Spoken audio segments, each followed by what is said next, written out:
नमस्कार मित्रों, आज हम आपको एक को बहुत ही रोचक जानकारी देने जा रहे हैं।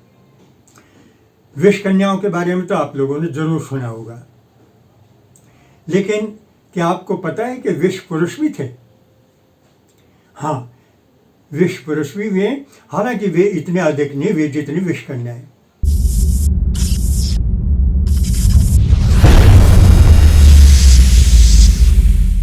विष कन्याएं कौन थी? भारत ने विष कन्याओं का भरपूर प्रयोग किया और इसी वास्ते विष कन्याएं बनाई जाती थी।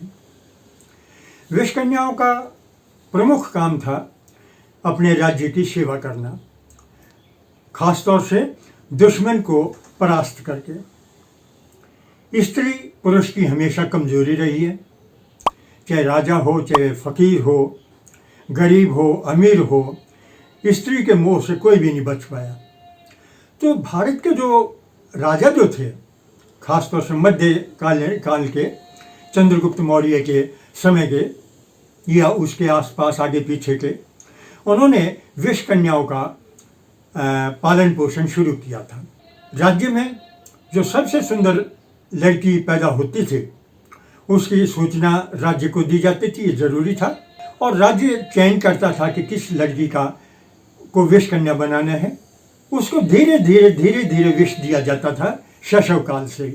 वो जहर के विष के प्रति इतनी सहनशील हो जाती थी वो लड़की कि उसको फिर धीरे धीरे ज़्यादा, यानी कहने का तात्पर्य कि एक किस्म से विष उसकी खुराक बन जाती थी।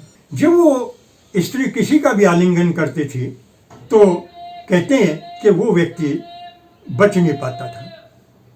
हालांकि वैज्ञानिक इस बात से मानने को तैयार नहीं है कि स्त्री के आलिंगन से ही किसी की मौत हो जाए, लेकिन यहाँ मैं आपको थोड़ा सा जो यौन विज्ञान है उसकी तरफ भी ध्यान दिलाना चाहूँगा कि यौन क्रिया के दौरान पुरुष अंग विशेष को भी छूता है। तो इस कारण हो अगर उस अंग विशेष के ऊपर विष लगा दिया जाए और उसको वो चूमता है या छूता है और उस छुए हुए हाथ को अपने आँख पर या मुंह पर, नाक पर कहीं लगा लेता है, तो स्वाभाविक है कि उस विष का उस व्यक्ति के ऊपर प्रभाव अवश्य पड़ सकता है। खैर, ये एक शोध का विषय है कि विष कन्याएं कितनी कारगर थी या नहीं थी, लेकिन ये बात सत्य है कि भारत ने विष कन्याओं का भरपूर प्रयोग किया। आपको आश्चर्य होगा, सिकंदर ने जब भारत के ऊपर आक्रमण किया तो वो जीतता चला जा रहा था। उसको सबसे पहले जो टक्कर मिली वो महाराजा पुरु से मिली, जो तक्षशिला के राजा थे। अब लेकिन फिर भी कुछ उसकी महत्वाकांक्षाएं जो थी वो बची हुई थी। उन महत्वाकांक्षाओं को खत्म करने के लिए विष कन्या का प्रयोग किया गया। सिकंदर के पास एक विष कन्या भेजी गई और सिकंदर उसके चंगुल में फंसकर प्रभावित होकर, कहते हैं कि वो उसके मिलने के बाद ही इतना हतोत्साहित सा हो गया था, उसके अंदर वो उत्साह बाकी नहीं रहा जो मतलब पहले था। तो वो वहीं से फिर वो लौट गया था। और आपको यह भी पता होगा कि वो अपने देश वापस नहीं पहुंच पाया, रास्ते में उसका देहांत हो गया था। 7वीं सदी का एक नाटक है जिसका नाम है मुद्रा राक्षस, उसमें विष कन्या का जिक्र आता है।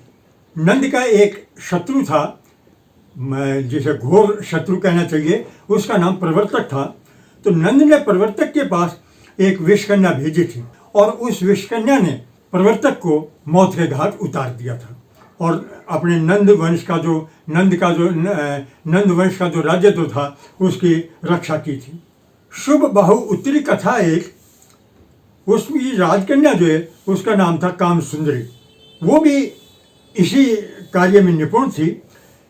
इसके अतिरिक्त वो काम कला, उसका नाम भी काम कन्या था, वो काम कला में बड़ी ही कुशल थी। हमारा जिक्र चला था विष पुरुषों से। सबसे पहले इतिहास में मध्य युग का जो इतिहास है, मध्ययुगीन युग में गुजरात का एक सुल्तान था जिसका नाम था महमूद शाह। उसके बारे में वो विष पुरुष के रूप में वो काफ़ी प्रसिद्ध हुआ।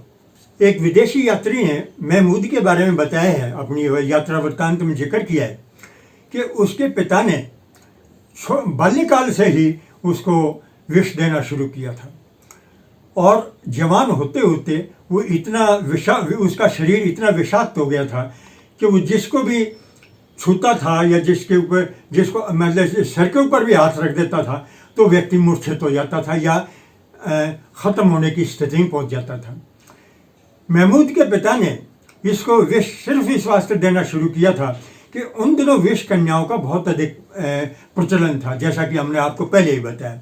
इसके पिता चाहते थे कि मेरे बेटे के ऊपर किसी भी विष कन्या का प्रभाव ना हो, इस वास्ते उन्होंने बचपन से ही उसको विष दे देकर इतना विषाक्त कर दिया था उसके शरीर को कि उसके ऊपर किसी भी विष कन्या का प्रभाव नहीं पड़ता था। कहते हैं कि महमूद के थूक में, लार में इतना विष इकट्ठा हो गया था कि अगर वो पान खाकर और अपनी पीक कहीं फेंक देता था आगे, हालांकि क्योंकि पान की पीक तो फेंकी जाती है और उसमें तंबाकू वगैरह भी खाया करता था, वो अफीम लिया करता था वो, तो अगर वो उस पीक को किसी स्थान के ऊपर फेंक देता था तो घास तक जल जाती थी। अगर किसी व्यक्ति के ऊपर वो पीक गिर गई तो वहीं ख़त्म हो जाता था, इतना विषाक्त हो चुका था महमूद का शरीर। उसके हरम में हरम कहते हैं जनान खाना, जहाँ उसकी बेगमें रहती थी। तो कहते हैं कि उसके हरम में करीब 4000 सुंदर नौजवान लड़कियां एक ही समय पर रहती थी और एक नौजवान लड़की जो थी रोज़ाना मतलब ख़त्म हो जाती थी। कारण क्या था कि जो भी उस सुल्तान के साथ अपनी रात्रि गुजारती थी तो अगले दिन उसका शव मिलता था, वो जिंदा नहीं मिलती थी। इससे एक बड़ी हास्यपूर्ण बात ये थी कि रानियां जो थी हमेशा ये चाहती थी कि मैं आज राजा के साथ या बादशाह के साथ सोऊं, लेकिन उनमें इसकी रानियों में या इसकी जो बेगमें जो थी उनमें इस तरह की कोई प्रतिस्पर्धा नहीं थी, बल्कि कोई भी नहीं चाहती थी इसके साथ सोना। इस वास्ते जिसकी भी बारी आती थी या जिसको भी ये सुल्तान चुनता था तो वो सबको मतलब अंतिम सलाम करके ही निकला करती थी। एक अन्य यात्री हुआ है वारसोवा, उसने भी महमूद का जिक्र किया है। वारसोवा ने भी लिखा है कि महमूद जिसको भी छू देता था उसकी मृत्यु हमेशा मतलब निश्चित होती थी। दूसरा इतिहास में प्रकरण आता है वो है नादिर शाह का। नादिर शाह के बारे में तो हम अधिकतर लोगों ने पढ़ा भी है, सुना भी होगा। नादिर शाह जो था उसको भी कहते हैं कि बचपन में ही उसके पिता ने उसको जहर देना शुरू कर दिया था। ये समझ में नहीं आया कि उसके पिता ने उसको जहर देना क्यों शुरू किया था, क्योंकि नादिर शाह जो था वो कोई शासक परिवार से नहीं था, ये एक गडरिये का लड़का था और बहुत ही गरीब परिवार का था। ये किसी की सेना में शामिल हो गया था सिपाही के तौर पर, और आगे बढ़ते बढ़ते अपनी बहादुरी के कारण, अपनी चतुराई के कारण ये आगे बढ़ता चला गया और फिर एक ऐसा समय आया कि ये शासक ही बन बैठा। तो कहते हैं कि नादिर शाह का भी शरीर इतना विषाक्त था कि वो भी जिसको छू देता था तो उसकी भी मृत्यु निश्चित होती थी। नादिर शाह तो था बड़ा अय्याश व्यक्ति था। नादिर शाह आराम पसंद भी बहुत था और तो वो अपने दांत भी अपने खुद साफ नहीं करता था।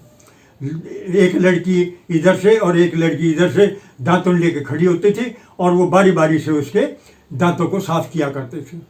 तो कहते हैं एक यात्री ने जिक्र किया है कि जब वो लड़कियां उसके दांत साफ कर रही थी तो उसको अचानक खांसी और छींक आई, और खांसी और छींक से जो उसकी श्वास जो निकली, उस श्वास के कारण एक लड़की तो मतलब वहीं मौके पर ही मर गई और दूसरी मतलब बेहोश हो गई। मरी तो वो नहीं, लेकिन कुछ दिन के बाद उसका भी खात्मा हो गया था, वो भी जिंदा नहीं रह पाई।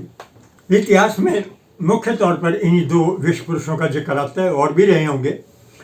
वे प्रसिद्ध क्यों ना हुए? क्योंकि पुरुष को इस्तेमाल किया जा सकता था किसी स्त्री राजा के खिलाफ, और स्त्री राजा प्राय होती नहीं थी। तो इस वास्ते इन्होंने अपनी सुरक्षा के लिए, अपनी रक्षा के लिए ही मतलब ये विष सेवन शुरू किया होगा या इनके अब्बाओं ने शुरू करवाया होगा। दोस्तों, आपको हमारा ये वीडियो कैसा लगा? अच्छा लगा हो तो इसे आप साझा करना, शेयर करना ना भूलें।